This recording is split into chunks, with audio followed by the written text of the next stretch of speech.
Assalamualaikum warahmatullahi wabarakatuh. Selamat datang kembali di Sinyo Adi Channel. Dan tentunya masih bersama saya, Bang Adi. Apa kabar kalian semua? Semoga baik-baik saja, sehat badannya, dilimpahkan rezeki dan dihindarkan dari segala mara bahaya. Amin ya robbal alamin. Di kesempatan kali ini saya akan menceritakan sebuah cerita horor dengan judul Tersesat di Alam Gaib Laut Pantai Selatan.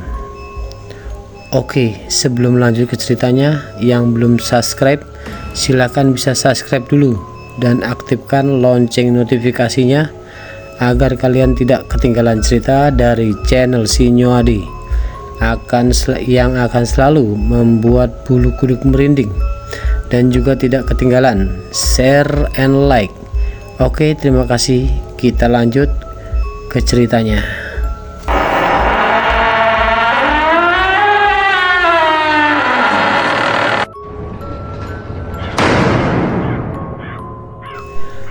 Ada beberapa orang pemuda yang hobinya yaitu memancing di laut.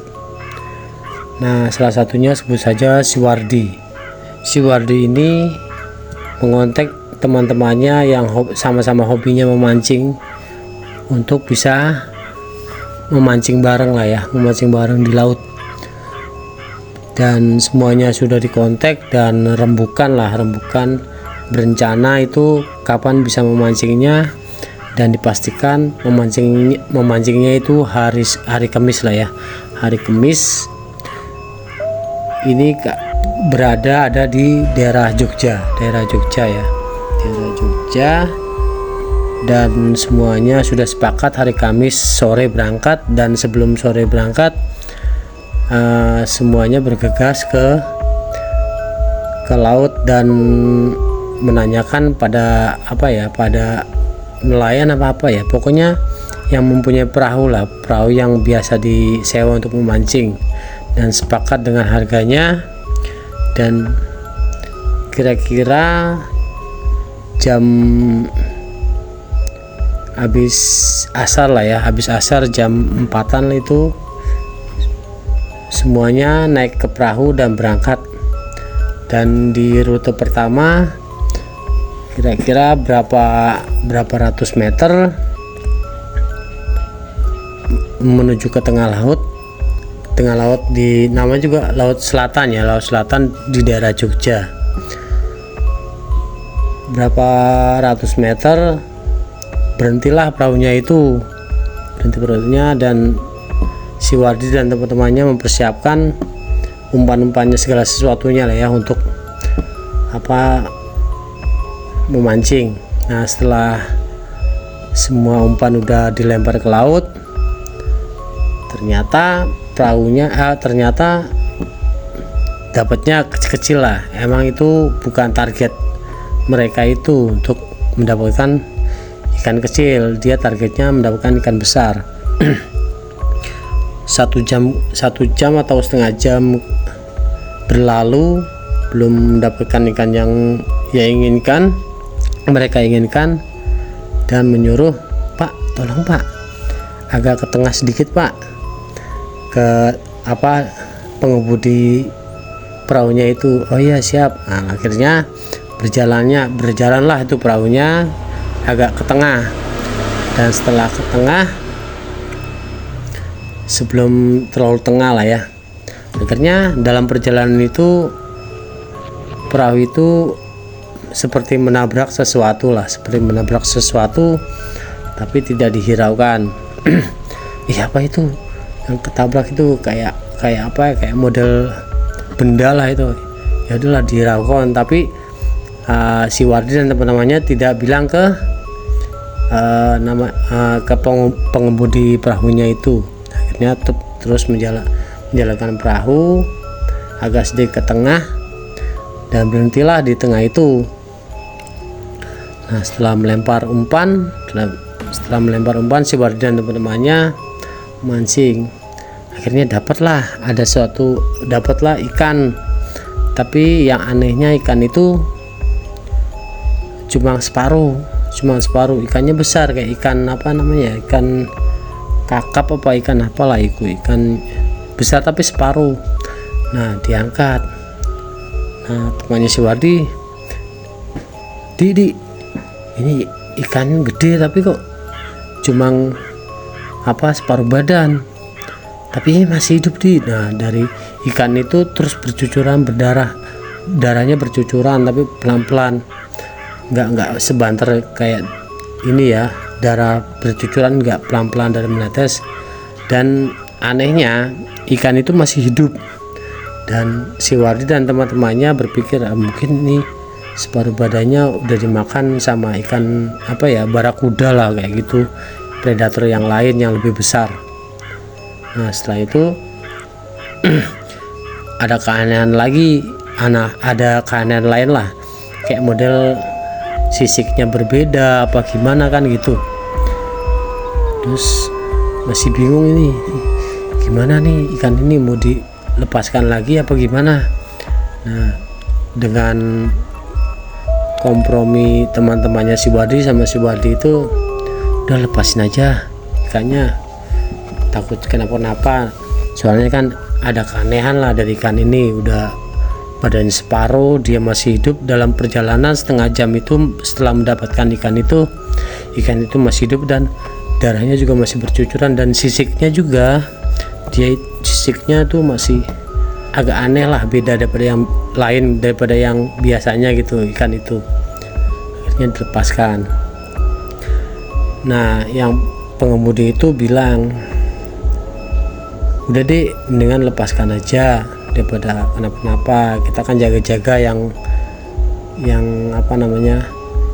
biar gak ada apa-apa lah, namanya juga di laut kan, seenggak-enggaknya pasti kita berhati-hati. Nah katanya pengemudi itu, oh iya pak, siapa.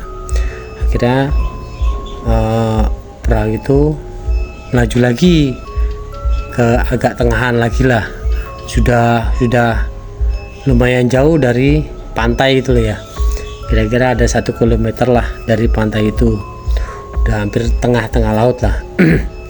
Nah si Wardi dan teman-temannya terus mancing, dapat ikannya ya sedang-sedang lah, bukan yang diprediksi dia yang besar-besar. Nah pas di pertengahan itu, disitulah ada kejanggalan. Tanpa sadar, tanpa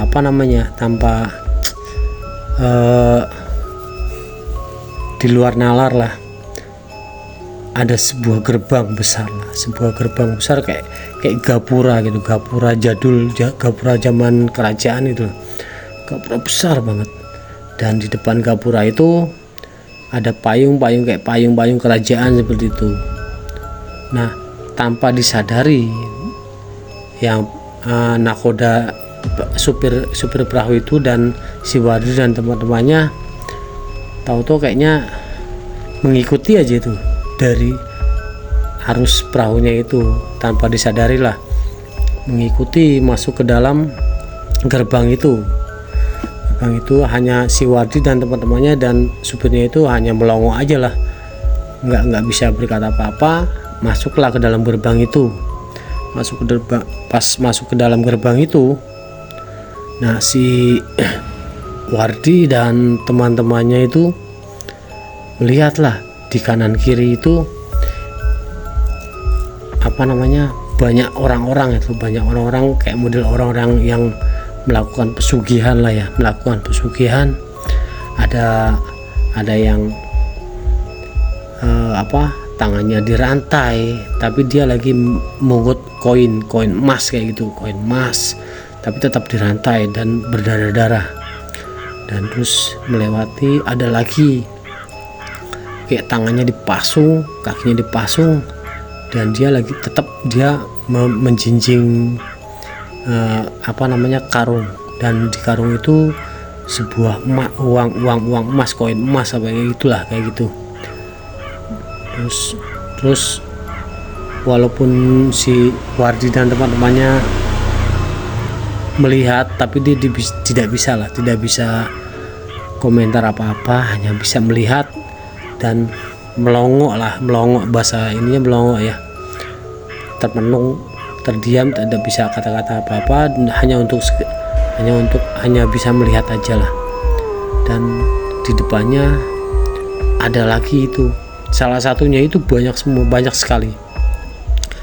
Salah satunya ada yang orang itu di atas meja itu menuding ke bawah. Dia pakai jas dasi apa namanya, kayak komplit kayak orang kantor, kayak bos gitu, nuding ke bawah, tapi di belakangnya ada yang nyambuk, jeda berdarah semua, sobek kayak gitu. Walaupun dia dicambuk, dia tetap menunjuk, dan ya pas dicambuk dia merasa kesakitan dan cuma gitu. Nah, si Wardi dan teman-teman Wardi berpikir, oh mungkin ini orang-orang yang melakukan pesugihan, tapi di alam ini, di alam yang dia tuju pesugihan itu, dia seperti ini yang akan datang, kan mungkin seperti itu ya. Nah, setelah itu terus berjalan, perahunya berjalan pelan tanpa dikemudikan itu sama pengemudinya perahunya, itu dia berjalan sendiri. Terus berjalan, dia bingung. Nah, sampai supir perahunya itu bilang, Dek, kamu merasakan aneh gak ini? Kita ini di mana? Baru itu si Wardi dan teman-temannya sadar di situ. Oh iya, kita di mana ini? Wah, nah si pengemudinya itu bilang, wah kita tersesat ini. Gimana caranya kita balik lagi? Akhirnya dilihat kompas, ini kompasnya error, HP juga nggak ada sinyal. Setelah itu HP nggak ada sinyal, akhirnya bingung itu. Akhirnya si Wardi itu mengandalkan insting, dan teman-teman insting gini aja Pak, semua pada error, elektronik error, kita pakai insting. Nah, pakai insting itu kita berawal dari selatan itu menuju ke utara. Nah, kita harus balik lagi ke selatan lagi Pak, gimana caranya, lewatnya gimana? Akhirnya berbalik arah menuju ke selatan. Ternyata tidak ketemu juga, itu selama 1 jam, dan waktu mendekati mau maghrib, dan setelah itu berjalan. Nah, dilihat apa namanya, kayak model tembok besar lah, kayak model tembok kerajaan itu, yang terbuat dari bata merah lah, tapi besar sekali, tinggi. Ditelusuri sepanjang jalan itu, sepanjang laut itu, di apa namanya, tembok itu kanan kiri itu. Jadi perahu itu berjalan di tengah-tengah. Temboknya kanan kiri tinggi dan panjang sekali. Wah, ini kita tersesat. Akhirnya si Wardi dan teman-teman dan pengemudi itu, yuk kita istighfar. Di istighfar tuh semuanya istighfar, tapi tetap aja tersesat seperti itu. Dan dari ketersesatan itu tetap di perjalanan itu, yang pas di tembok-tembok udah nggak ada itu yang orang-orang yang dianiaya, dicambuk kalau dia apalah kayak gitu, udah nggak ada kan, udah lewat dari gerbang itu, udah lewat dari tembok-tembok itu. Terus berjalan, dan ada muncul dua sosok di depan perahu itu, muncul dari bawah laut, muncul ke atas permukaan perahu itu. Jika kamu ingin balik lagi, balik ke arah yang semula. Di kata-katanya seperti itu. Kalau bahasa Jawanya adalah bahasa Indonesia aja ya, balik ke semula. Akhirnya balik ke semula. Nah itu bapak itu siapa itu? Akhirnya kan langsung hilang itu, dari nongol dari laut terus hilang lagi dengan kata-kata seperti itu. Lalu kita balik semula, kita balik tetap tuh berjalan setengah jam nggak ketemu lah jalan untuk balik. Akhirnya nggak lama datanglah tiga makhluk itu. Tadinya kan dua, ini tiga makhluk itu berbentuk manusia tapi berpakaian adat Jawa kuno lah, kayak adat kerajaan kayak gitu.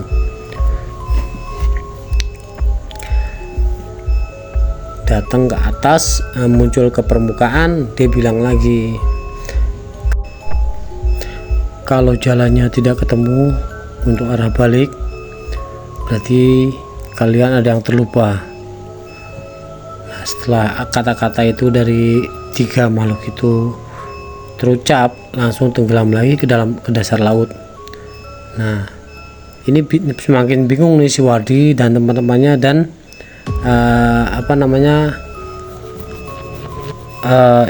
yang ini supir kapal inilah, kapal perahunya itu, apa ya maksudnya, jadi bingung nih, kita jadi bingung.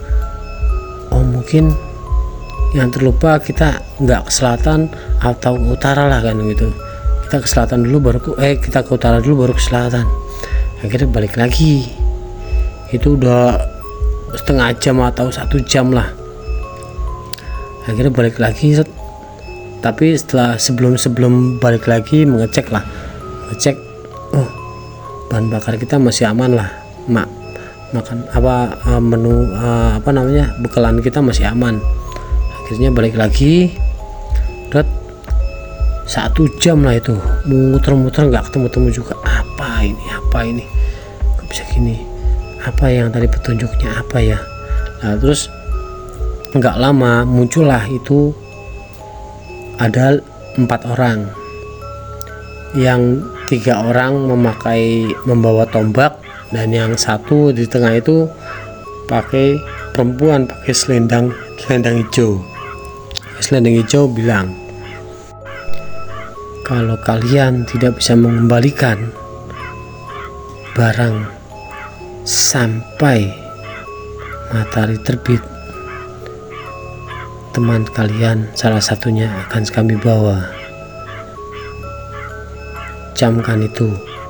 Akhirnya tenggelam lagi lah itu makhluk-makhluk itu ke dasar laut, tidak terlihat lagi. Nah, semakin khawatir lah si Wardi dan teman-temannya itu. Ini apa ya? Saya bingung, saya nggak tahu lah ini. Akhirnya berhentilah di situ. Kita berhenti dulu, kita cek bahan bakar dan persiapan kita. Ya, berhenti dulu, cek bahan bakar, ya masih ada lah, dan terus ada perbekalan.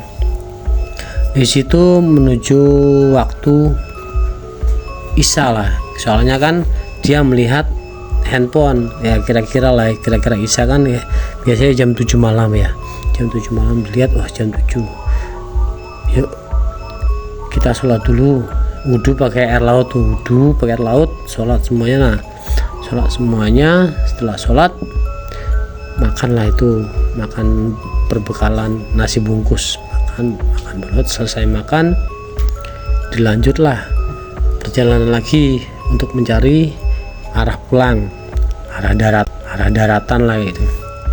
Tetap semua pada khawatir lah, namanya juga tersesat kayak gitu.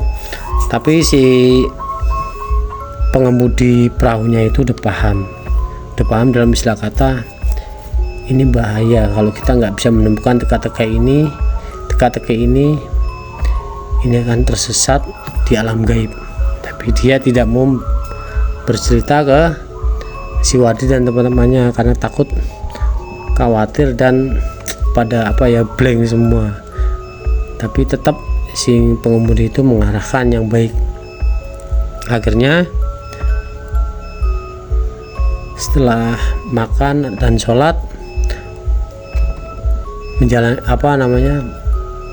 menyalakan mesin perahunya itu untuk berjalan mencari jalan keluar.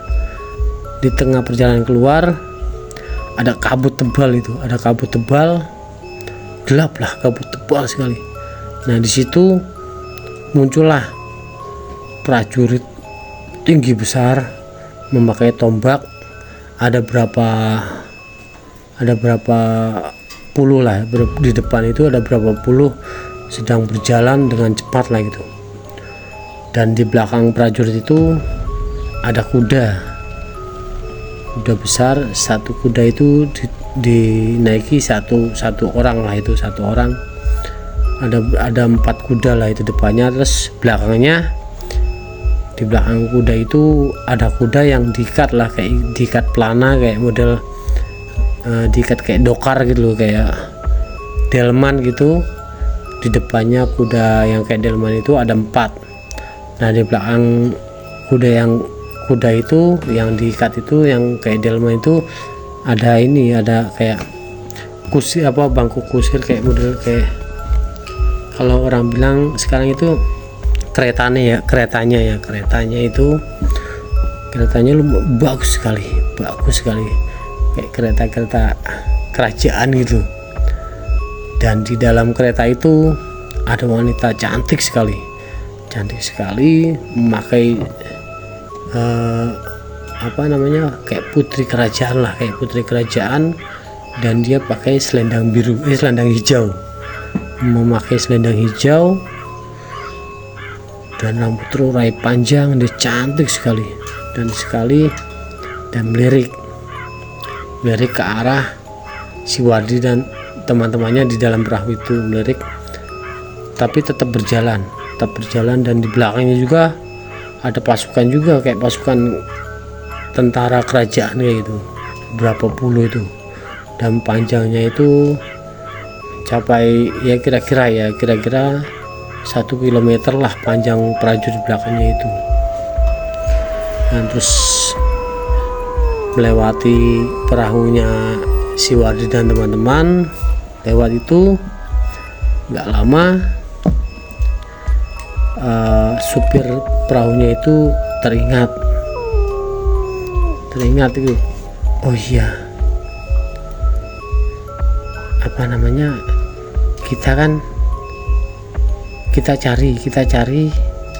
kita melewati utara ini, melewati tebing. Ayo kita cari tebing itu, sampai tahu ketemu. Kalau kita udah kelihatan tebing itu atau cahaya lampu, ya itulah tujuan balik kita. Akhirnya berjalan lagi tuh perahunya, tetap nggak ketemu. sejam lebih lah nggak ketemu. Dan nakodanya itu melihat itu tembok yang kita lewati pertama itu setelah gerbang, dan melihat orang-orang itu kan kita menemukan tembok ini. Oh iya deng, tembok tinggi besar, tapi yang dilihat sama yang pertama itu beda. Yang pertama itu kan tembok panjangnya nggak terlalu, nah yang ini panjang banget, kanan kiri tinggi dan panjang banget, kayaknya nggak habis itu dilewati sama perahu itu, panjang sekali. Habis melewati itu terus dan nggak lama si Wardi melihat, itu gerbangnya, benar itu gerbangnya. Akhirnya ketemulah itu gerbang besar itu, gerbang yang tadinya awal masuk hanya keluarlah itu. Alhamdulillah banget keluar dari gerbang itu, dan baru itu terlihat matahari. Ternyata dibuka HP, ternyata udah kira-kira jam 6 lah, jam 7-an lah, udah terang, matahari udah terlihat, dan pulau-pulau itu juga terlihat. Akhirnya sampailah itu, menyandar itu perahunya itu. Alhamdulillah ya Pak, iya Dik, alhamdulillah kita udah selamat lah ini. Akhirnya ketemulah sama nelayan masyarakat di sekitar situ. Nah, bersandar perahunya, dan nelayan-nelayan itu bertanya sama si Wardi dan teman-temannya dan nakodanya itu, "Duh, mas dari mana? Kok wajah mas pucat semua ini? Emang dari mana?" Akhirnya ceritain lah sama si Wardi dan nakoda itu, "Gini pak, kami tadinya awalnya mau mancing ya, terus tersesat bla bla bla bla," kayak cerita yang dari awal sampai gitu. "Oh seperti itu, ya udah mas ke warung dulu, belum makan toh?" "Belum." "Iya pak, belum makan." Akhirnya makan dulu di warung, diajak sama nelayan. Alhamdulillah nelayan di kampung itu baik sekali. Dan si Wardi bertanya di pas rumah, "Pak, ini asli ini di mana ya pak?" "Oh ini daerah Semarang mas, daerah Semarang." "Emang adek, emang dari mana? Masnya dari mana?" "Ini saya berawal mula dari Jogja pak, dari pantai selatan Jogja." "Waduh, jauh sekali ini." Yaudah, ya makan dulu. Makan, dan warga setempat langsung berinisiatif memanggil sesepuh sana lah, sesepuh yang memahami tentang masalah-masalah seperti ini. "Gini aja mas, yuk kita ke ke tempat orang tua di sini, orang pintar lah." "Oh iya mas, terima kasih mas, siapa tahu masih ada yang janggal dari masalah ini, takutnya kedepannya masnya gimana gitu, takutnya belum selesai." "Oh iya mas." Akhirnya ke rumah orang sesepuhnya itu, mungkin bisa dibilang juru kunci laut itulah ya. Akhirnya sampai ke tempat juru kuncinya itu, sesepuh situ bilang, "Mas gak usah cerita." Pas dateng lo si Wardi sama temennya, "Assalamualaikum." "Oh ya masuk." Akhirnya, "Oh yaudah masuk mas, gak usah." "Gini pak, yaudah mas gak usah cerita, saya sudah tahu, saya sudah mantau dari kemarin." "Maksudnya gimana pak? Kalian tersesat kan di laut kemarin, di laut tadi?" "Iya pak, kami tersesat." "Iya, saya sudah tahu, saya sudah pantau dari kemarin." "Oh gitu, kok bisa pak?" "Ya makanya saya selalu di rumah untuk menunggu kedatangan kalian semua. Kalau bukan tanpa saya, kalian nggak bisa pulang, karena saya memantau kalian dan saya membimbing kalian untuk bisa kembali lagi ke alam nyata." "Oh gitu ya pak, terima kasih pak. Ya pokoknya gini aja, apa yang terjadi dengan kalian di laut itu seperti itu saya udah tahu, tapi saya pengen dengar ceritanya. Gini pak, gini. Ya makanya kok saya bisa tersesat ya pak?" "Kenapa ya pak? Apa ada yang salah dari saya? Tadi emang saya menemukan ikan gini tapi udah saya balikan ke laut."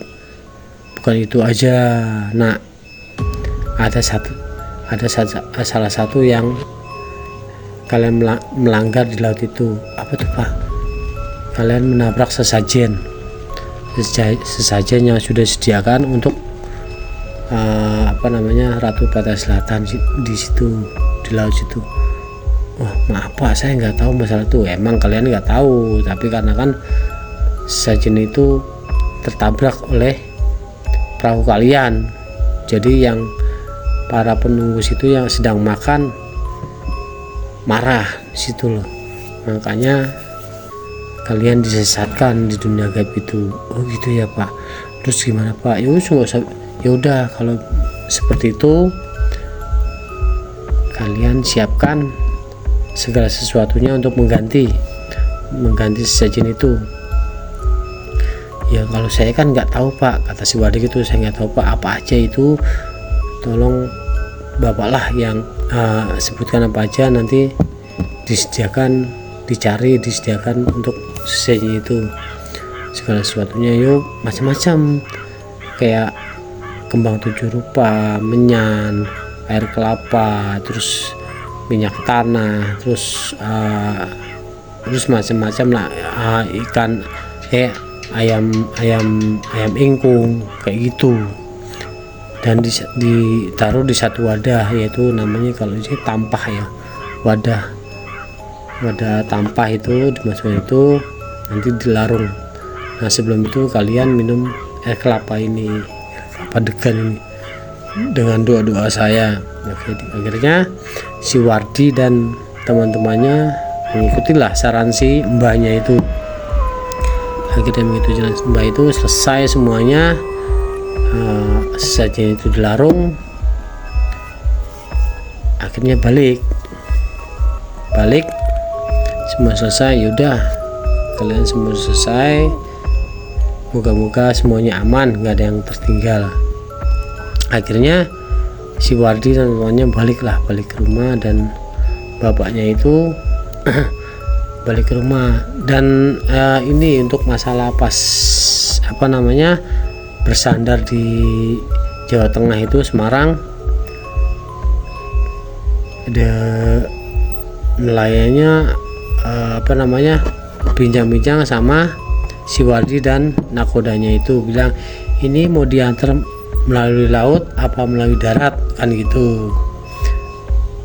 Ya Pak, melalui darat aja Pak, biar nggak pusing, dan perahunya itu mohon diantar Pak, untuk segala sesuatunya nanti bisa kami bayar gitu. Akhirnya kan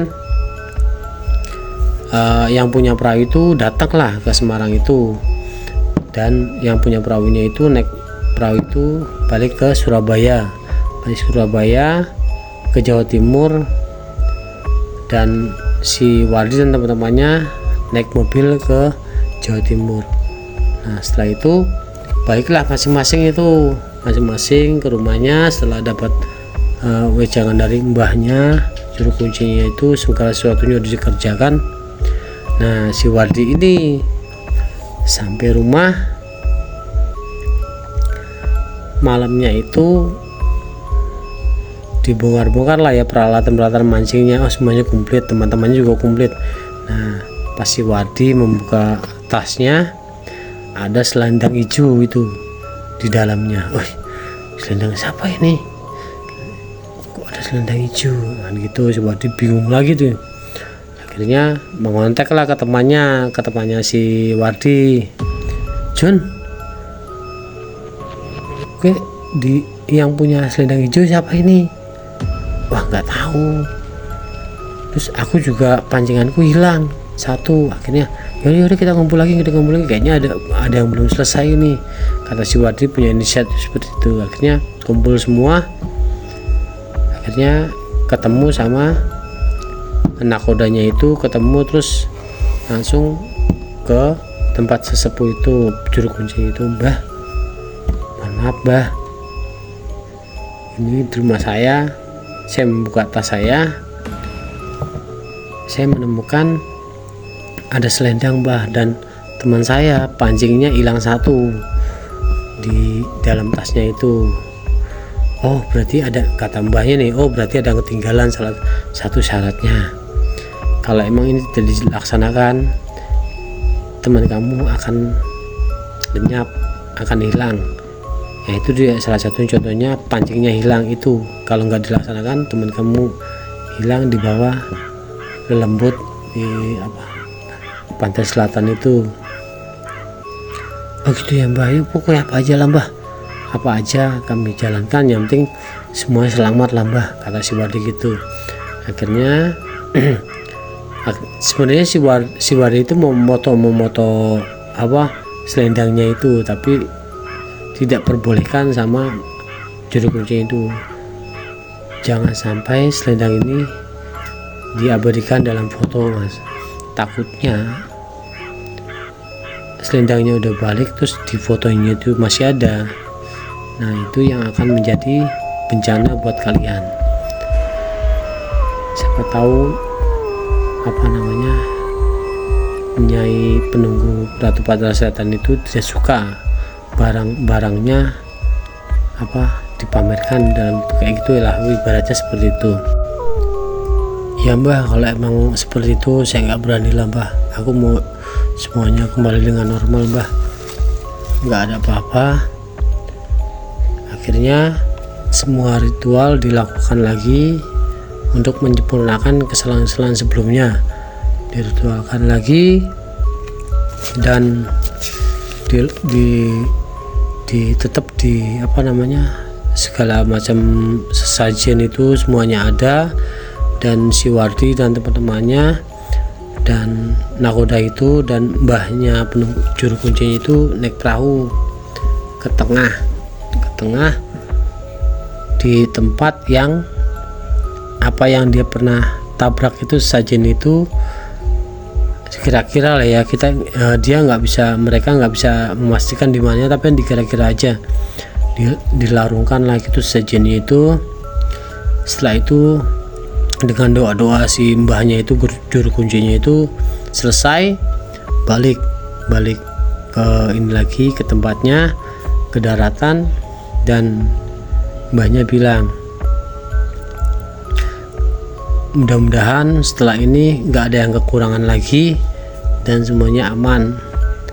Dan pesan mbah untuk kalian, kalau untuk melakukan segala sesuatu, memancing atau apa di laut sini, jangan lupa ulus salam kepada penguasa laut sini. Karena apa? Kita di dunia ini hidup tidak sendiri, tidak manusia aja, ada makhluk yang lain di sekitar kita, apalagi di laut. Di laut itu tempatnya, gudangnya makhluk-makhluk yang lain. Makanya jangan sampai sembrono. Jembah kata si Wardi dan teman-teman. Jembah, terima kasih banyak Mbah, matur sembah nuwun untuk segala sesuatunya. Kalau kalian punya agama, kata simbahnya, berdoa yang terbaik dalam agama kalian, minta keselamatan segala sesuatunya. Yang penting kita dunia ini ulus salam. Nggih Mbah, siap Mbah. Akhirnya dari obrolan itu selesai, si Wardi dan teman-temannya pulang, dan nakoda perahunya itu juga pulang. Dan sekian cerita dari ini, segala sesuatunya selesailah. Sahabat-sahabatku, semoga kita bisa ambil hikmahnya dari cerita ini, ambil sisi positifnya dan buang sisi negatifnya. Dan dari saya mohon maaf jika ada salah kata penyampaian cerita. Akhir kata, wassalamualaikum warahmatullahi wabarakatuh. Sampai jumpa di video selanjutnya.